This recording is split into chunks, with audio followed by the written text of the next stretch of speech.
Meghalaya high court ने 10 दिसंबर को अपने फैसले में केंद्र सरकार से अपील की है कि भारत को इस्लामिक देश बनने से बचाया जाना चाहिए और साथ में ये भी कहा है कि आजादी के समय जिस तरह पाकिस्तान इस्लामिक देश बना, उसी तरह भारत को भी हिंदू राष्ट्र बनना चाहिए था। जस्टिस सुदीप रंजन सेन ने अमन राणा नामक एक व्यक्ति की याचिका पर सुनवाई करते हुए ये टिप्पणी की। आइए जानते हैं जस्टिस सेन ने किन किन मुद्दों पर चिंता व्यक्त की।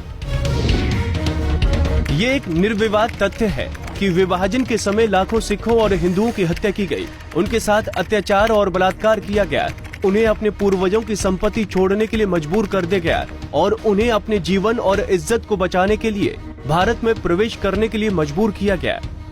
विभाजन के समय पाकिस्तान ने खुद को एक इस्लामिक देश घोषित कर दिया और भारत, जो धर्म के आधार पर विभाजित हुआ था, उसे हिंदू देश घोषित किया जाना चाहिए था, लेकिन वो एक धर्मनिरपेक्ष देश बना। भारत ने खून बहाकर आजादी हासिल की और सबसे ज्यादा पीड़ित हिंदू और सिख थे, जिन्हें अपने पूर्वजों की संपत्ति, जन्म स्थान को आंसुओं और डर से छोड़ना पड़ा और हम इसे कभी नहीं भूलेंगे।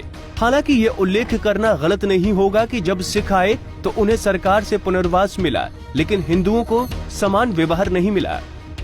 ये कहना सही नहीं है कि भारत ने स्वतंत्रता अहिंसा से हासिल की, बल्कि ये हिंसा के माध्यम से हासिल हुई है, जिसमें लाखों की तादाद में हिंदुओं और सिखों ने अपनी जिंदगी, संपत्ति और भूमि और आजीविका का बलिदान किया।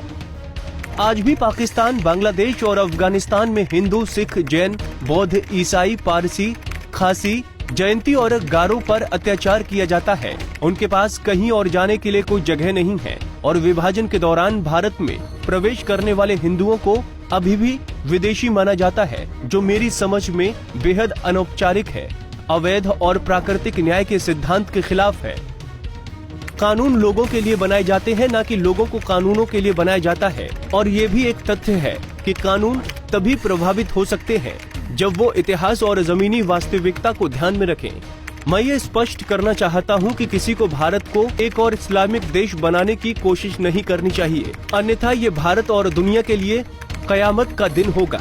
मुझे पूरा भरोसा है कि श्रीमान नरेंद्र मोदी जी के अधीन सरकार इस विषय की गंभीरता को समझेगी और उपयुक्त अनुरोध पर कदम उठाएगी और मुख्यमंत्री ममता बनर्जी भी राष्ट्रीय हितों को ध्यान में रखकर इसका समर्थन करेंगे। मैं प्रधानमंत्री, कानून मंत्री और सांसदों से अपील करता हूं कि वो कानून पास करें जिसमें पाकिस्तान, अफगानिस्तान और बांग्लादेश से आए हिंदू, सिख, जैन, बौद्ध, ईसाई, पारसी, खासी, जयंती और गारो समुदाय के लोगों को बिना प्रमाण पत्र के देश की नागरिकता दी जाए। मैं उन मुस्लिम भाई और बहनों के खिलाफ नहीं हूं जो कई पीढ़ियों से भारत में रह रहे हैं, जो देश के कानून का पालन करते हैं, वो शांतिपूर्वक यहाँ रह सकते हैं। कोर्ट सरकार से आशा करती है कि वो इस अदालत के फैसले पर गौर करेगी और देश और उसके नागरिकों की रक्षा करेगी। पंजाब केसरी के लिए मनीष शर्मा की रिपोर्ट। हमसे जुड़े रहने के लिए हमारे YouTube चैनल को सब्सक्राइब करें।